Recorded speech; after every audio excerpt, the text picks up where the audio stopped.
नमस्कार. श्री स्वामी समर्थ. इंग्रजी नववर्षाप्रमाणे 2026 ची सुरुवात आपण स्वामींच्या दर्शनाने करूया. म्हणजेच आम्ही घेऊन आलो आहोत श्री स्वामी समर्थ मठांची सिरीज. या सिरीजमध्ये आपण पाहणार आहोत मुंबईतील काही मठ आणि त्यांचा इतिहास. तर आत्ताच आपल्या चल फिरायला या चॅनलला सबस्क्राईब करा. या सिरीजमधील पहिला मठ घाटकोपर पंतनगरचा आहे. घाटकोपर रेल्वे स्टेशन किंवा मेट्रो स्टेशनवरून 10 ते 15 मिनिटात चालत आपण या मठापर्यंत पोहोचू शकतो. संपूर्ण मठाचा ॲड्रेस डिस्क्रिप्शनमध्ये आहे, नक्की पहा.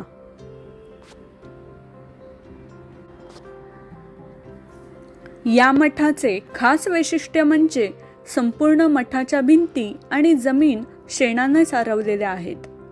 मठाचे वातावरण खूप शांत आहे, त्यामुळे घाटकोपरसारख्या गजबजलेल्या ठिकाणी देखील हा मठ ग्रामीण जीवनाची आठवण करून देतो.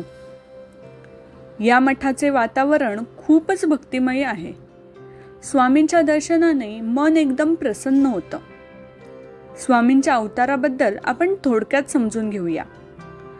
अक्कलकोटचे श्री स्वामी समर्थ महाराज हा अवतार श्री दत्त परंपरेतील चौथा अवतार मानला जातो. वेद आणि पुराण काळात श्री दत्त ही विभूती होऊन गेली. अतिऋषी आणि अनुसया यांचा पुत्र म्हणजेच दत्त. ऐतिहासिक दृष्टीने पाहता दत्त परंपरेतील पहिले सत्पुरुष म्हणजे श्रीपाद श्री वल्लभ होय.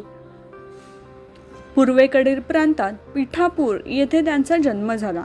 त्यांनी आपला अवतार संपवताना पुन्हा भेटेन असे अभिवचन भक्तांना दिले आणि त्याचप्रमाणे पुढे नरसिंह सरस्वती या नावाने कारंजा नगर येथे जन्मास आले. त्यांच्या अवतार कार्याचा कालावधी इसवी सन 1378 ते 1458 हा आहे. त्यांनी गाणगापूर येथे श्रीपाद श्रीवल्लभ यांच्या पादुकांची स्थापना केली आणि इसवी सन 1457 सुमारास श्री शैल्य यात्रेच्या वेळी कर्दई वनातून गुप्त झाले. त्यानंतर सुमारे 300 वर्षांनी कर्दई वनातून ते पुन्हा प्रकट झाले. तेच स्वामी समर्थ अक्कलकोट महाराज होय. ऐतिहासिकदृष्ट्या ते तिसरे सत्पुरुष असून दत्ताच्या विभूतिमत्वाचा ते चौथा अवतार मानले जातात.